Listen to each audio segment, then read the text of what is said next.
Kana qofaa miti aappiin kun yeroo dhiyootti immoo liiqii manaa fi liiqii konkolaataallee kallattii nuti ittiin fudhachuu dandeenyu nuuf qabatee dhufee jira. Ashamaa akkam jirtu yeroo muraasaaf chaanaalii kanarraa badeen ture sababbiin isaas immoo adabbiirra waan tureefidha. Har'a garuu viidiyoo addaa tokkoon isinii qabadee dhufe. Akkuma baay'een keessan beektan kana dura namni tokko Itoophiyaa keessa osoo jiraatu akkaawuntii doolaaraa banachuu hin danda'u ture. Isaaf immoo furmaata kan ta'u irratti baankiin daldala Itoophiyaa aappii tokko nuuf qabatee dhufee jira jechuudha. Aappii kana fayyadamuudhaanis kallattiidhaan namoonni firoonni keessan, hiriyoonni keessan, maatiin keessan biyyoota garaagaraa irraa kallattiidhaan doolaara kana isiniif erguu danda'u. Yookaan immoo isin hojiiwwan onlaayinii garaagaraa hojjettullee yoo ta'e kallattiidhaan gara kanatti fudhachuu ni dandeessu jechuudha. Akkasumas immoo yeroo barbaadanitti gara qarshiitti deeffattanii itti fayyadamuu kan dandeessanidha jechuudha. Aappii kana fayyadamuudhaan yeroo ammaa kanatti immoo P2P'n cufamee waan jiruufis immoo isaaf illee furmaata kan ta'udha. P2P'n yeroo ammaa kanatti waaliitota hundarraa cufamee jira. Kanaaf kallattiidhaan doolaara fayyadamuu dandeenyu jechuudha. Kana qofaa miti aappiin kun yeroo dhiyootti immoo liiqii manaa fi liiqii konkolaataallee kallattii nuti ittiin fudhachuu dandeenyu nuuf qabatee dhufee jira jechuudha. Kanaaf aappiin kun furmaata wantoota baay'eeti jedhamee yaadama. Kana malees immoo namoota hojii onlaayinii garaagaraa hojjetaniif immoo P2P'n cufamuunsaa baay'ee keessan abdii isin kutachiisee ture. Garuu immoo kallattii isin ittiin gara kanatti illee ittiin argattan waan jiruuf jechuudha. Isas immoo gara fuulduraatti isinan beeksisaa namoonni hojiiwwan onlaayinii garaagaraa hojjechuun jalqabeen immoo ammumaa Daanii Maltiimiidiyaa Teelegiraam chaanaalii keenya jooyin gochuudhaan akkasumas immoo Daanii Tiipsii yuutuub irratti illee hojiiwwan onlaayinii garaagaraa isin beeksisaa jira jechuudha. Akkuma chaanaalii isa kanaa jechuudha. Kanaaf isaan illee jooyin gochuudhaan nu hordofaa isiniin jedha. Kanaaf har'a akkaataa kamiin isin aappii kana akka buustanitti fayyadamtan isinitti argisiisa. Yeroo dhiyootti immoo kaardii mataa keenya akka nuti qabannu hojiiwwan onlaayinii garaagaraatiif kaffaltiiwwan garaagaraatiif kan itti fayyadamuu dandeenyu. Kaardii garaagaraa immoo akka baankiiwwan keenya nuuf qopheessan abdii qabna. Daashin baankiin ammatti kaardii akkasiin qabaatan taasiseera. CB'nis immoo aappii kana nuuf fidee dhufeera waan ta'eef yeroo dhiyootti immoo akka nuti kaardii qabaannullee nuuf taasisa jedheen abdadha jechuudha. Maaliif kaffaltiiwwan hojiiwwan onlaayinii garaagaraatiif yeroo ammaa kanatti kaardiin wanta barbaachisuuf keessattuu Teelegiraam Piriimiyeem taasisuudhaaf, Feesbuukiidhaaf, Aadsii garaagaraatiif jechuudha. Kaffaltii nuti ittiin taasisuu dandeenyuuf kaardii akka isaan nuuf qopheessanis immoo abdii qabna. Kanaaf amma akkaataa kamiin akkasiin aappicha buuftan, akkaataa kamiin akkasiin fayyadamtan guutummaan isinitti argisiisa waan ta'eef viidiyoo haga xumuraa ilaaluudhaan fayyadamaa. Aappicha buufachuudhaaf Play Store erga deemtaniin booda CB Connect jettanii sarchi gootu akkaataa kanaan jechuudha. CB Connect jettanii sarchi gootu. CB Connect jettanii sarchi akkuma gootaniin jalqabarra kan isinii dhufu isa kana jechuudha. Loogoo kana kan qabu isa tuqxanii ni buufattu. Aappicha erga bu'een booda immoo akkaataa isin ittiin bantan isinitti argisiisa. Isinii bu'een booda maal gootu open jettuuni. Open akkuma jettaniin haala kanaan xiqqoonii barbaada isinii bana.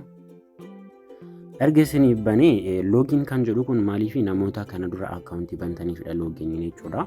Akkaawuntii erga bantaniin booda lakkoofsa bilbilaa keessanii fi paaswordii keessanii yookaan immoo iimeelii keessanii fi paaswordii keessaniin seenuu dandeessu jechuudha. Namoonni haaraan garuu amma maal jettuun saayin app isa jedhu kana tuqxanii saayin app ni taasistu.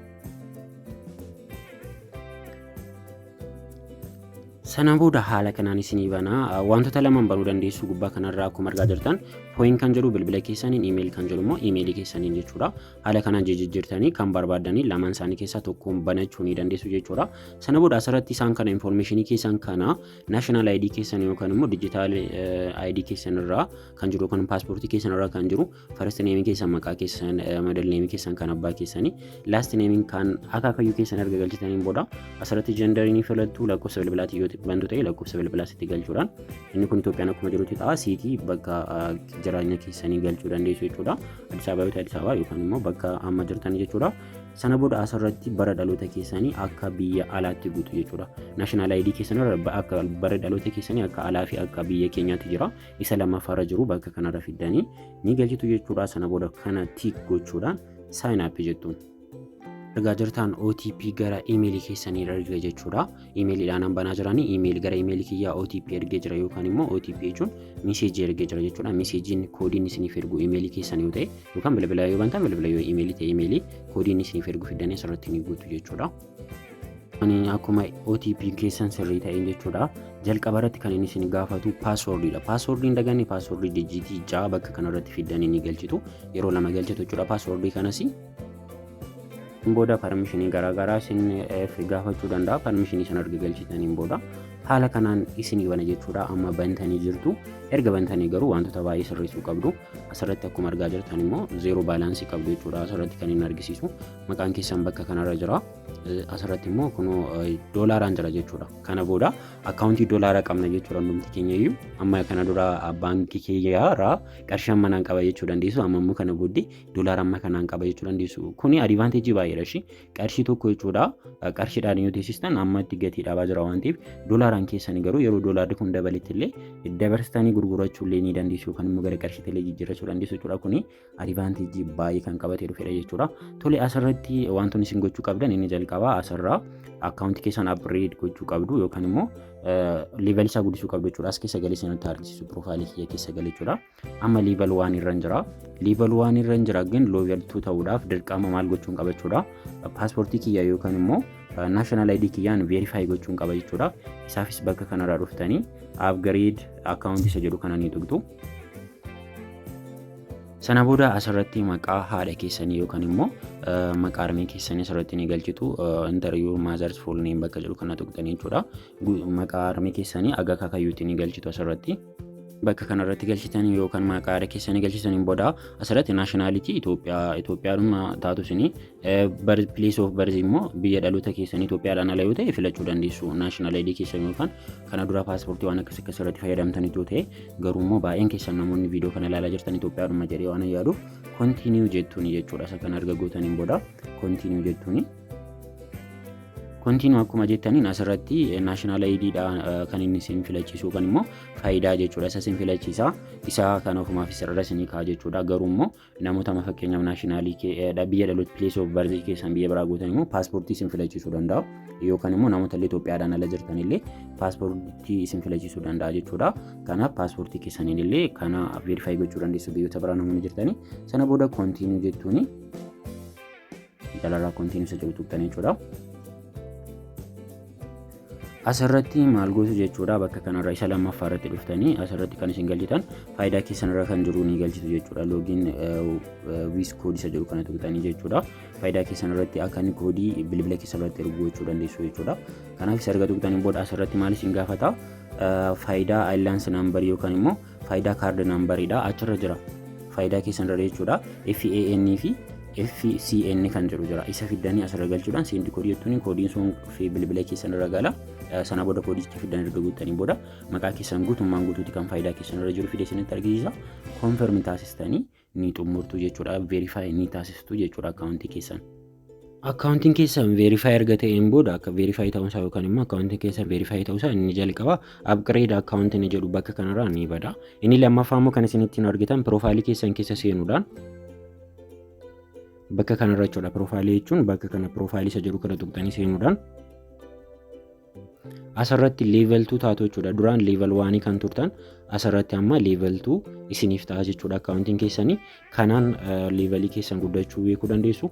Asirratti inni kan biraa kan isin gochuu dandeessan asirratti profaayilii keessan gochuu dandeessu jechuudha. Profaayilii keessan asirra galfachuu dandeessu. Inni kan biraa immoo asirratti kan isin gochuu qabdanii fi security keessaniif murteessaa inni ta'e biometric authentication isa jedhu kana ofii jira ooni gochuu dandeessu. Ooni gochuu qabdu asirra dhufuudhaan erga kana tuqxaniin booda paaspoortii duraan galfattanis hin gaafata. Paaspoorticha itti galchuudhaan ooni taasisu jechuudha. Sana booda ashaaraa keessaniin banuu dandeessu jechuudha akkaawuntii keessan kana. Galchitaniin booda ashaaraa keessanis hin gaafata. Ashaaraa keessan erga galchitaniin booda yeroo hundumayyuu barbaadan paaspoortiitti galchuudhaaf yeroo natti fudhatattanii yaadan ashaaraa keessan tuqxanii gara akkaawuntii keessanii kana galuu dandeessu jechuudha. Kun ooni yoo ta'e haala kanaan security keessan guddisuu dandeessu. Paaspoortii keessan immoo namni wanni gochuu hin danda'u. Lammaffaa yoo barbaadanitti piinii keessan dhuftanii asirra galuudhaan piinii ittiin seentan jechuudha. Isa duraanii galchitanii sana booda change gochuu ni dandeessu jechuudha. Tole faayidaan aappii kanaa maalidha jechuu dandeessu baay'een keessanii. Amma jechuudha namni tokko qarshiidhaan yoo kaa'e ammatti gatii dhabaa jira. Asirratti garuu doolaara kanaan yoo kaawwattan namoonni garaagaraa yoo isin ergan isin asirratti yoo doolaaraan kaawwattan yeroo inni dabalitti gurguruu dandeessu. Kunillee faayidaa isa tokkodha. Advanteejii isa tokkodha jechuudha.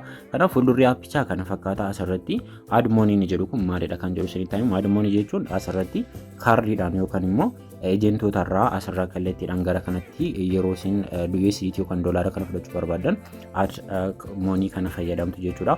Baanka tiransfariin immoo asirraa kan qabdan jechuudha. Waaliitii keessan kanarraa yoo qabaatan baanka tiransfarii kana tuquudhaan baankiiwwan baay'ee jiru. Baankiiwwan Itoophiyaa keessa jiran hunduma isaaniitti erguu dandeessu yookaan immoo waaliitootatti erguu dandeessu jechuudha. Baankii fi waaliitii jira. Waaliitoota keessaa immoo CB birriin jira. haala peeyin jira, yaayaa waaliitiin jira jechuudha. Teelebirrii fi isaan sun waaliitiidha akka waaliitiitti ilaalamu waan ta'eef isaanis immoo yeroo dhiyootti ni galu jedhamee yaadama jechuudha. Asirratti immoo seendi tu konneektii kan jedhu kun immoo konneektiidhaaf erguudha jechuudha. Akka kan keessanitti amma CB konneektii banatanii jirtu nama kan biraatti doolaara kana tiransfer gochuu barbaadan CB konneektii kana fayyadamuudhaan asirratti lakkoofsa bilbilaa isaatiin yookaan immoo imeelii namni sun ittiin baneen CB konneektii kanarraa gara CB konneektiitti erguu dandeessu jechuudha. Cheenjii tu birriin kun immoo asirraa USDT yoo qabaattan USDT keessan kana gara birriitti jijjiirrachuudhaaf jechuudha. Asirratti akkuma argaa jirtan fakkeenyaaf har'a doolaarri tokko qarshii 174dha.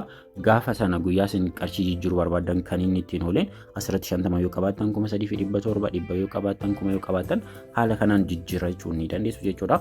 Quick Pay kun immoo asirratti kaffaltii ariifannaadhaan kaffaluu yoo barbaadan Quick Pay kana fayyadamuu dandeessu jechuudha. Asirratti immoo gadi yoo siqxan immoo liqiin manaa fi liqiin makiinaa yeroo dhiyootti ni gala. Akkasumas immoo gift package kan jedhu kunis immoo yeroo dhiyootti ni gala. Informationiiwwan kanneen immoo hordofii isiniin hangaa jechuudha.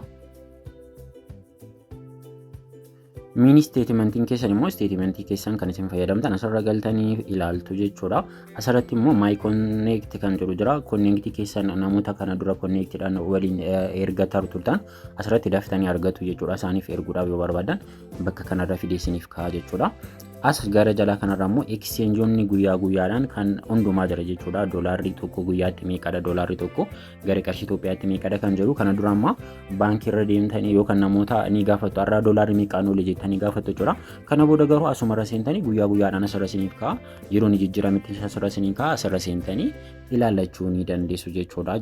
Fuuldura isaarra kanatu jira. Inni kan biraa hoomiin fuulduruma kana isinifidha. Hoomirra yoo jiraattanii my connectiinis immoo akkuma duraan isinitti hime connectii namoota connectii kana duratti waliin ergitan asirratti argatu jechuudha. Asirratti immoo transakshinii keessan immoo guyyaa guyyaadhaan transakshinii isin gootan baank transferii fi wallet transferii irratti fidee asirra isinii ka'a jechuudha. Transakshinii keessan asirra isinii ka'a.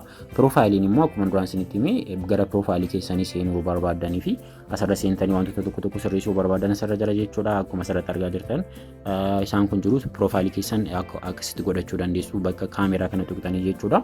Customer support immoo yoo barbaadan asirra argattu. Live chat immoo asirratti ingiliffaan gaaffiiwwan garaagaraa isaan gaafachuu barbaadan live chat gochuu dandeessu. Change pin keessan akkuma duraan isinitti hime asirra dhuftanis illee change gochuu ni dandeessu jechuudha. Kana fakkaata jechuudha. Aappichi gara fuulduraatti immoo odeeffannoowwan haaraa waa'ee aappii kanaa yoo jiraate isiniin hanga akkasumas immoo haala kamiin illee namoonni hojiiwwan onlaayinii garaagaraa hojjetan akkaataa kamiin gara kanatti illee fidachuu akka dandeessan isallee gara fuulduraatti viidiyoo isiniifan hojjedha jechuudha. Kanaaf namoonni viidiyoo kana jaalatanii fi aappii kana jaalatan koomentii irratti waa'ee aappii kana maal akka jechuu dandeessan koomentii irratti na barreessa. Akkasumas immoo viidiyoo kanallee yoo jaalatan koomentii irratti yaada keessan na barreessuun dagatinaa. Yeroo taanutti immoo viidiyoo kan biraa barumsa kan biraatiin walitti deebina. Chaanaalii keenya subscribe gochuudhaan immoo kana booddee yuutuubii irratti haala kamiin akka nuti hojjechuu dandeenyu viidiyoo qopheessaan jira waan ta'eef koorsii dheeraa isiniif qopheessaan jira. Kanaaf subscribe gochuudhaan na eeggadhaa. Keessattuu namoonni yuutuubaara ta'uu barbaadan subscribe gochuun dagatinaa.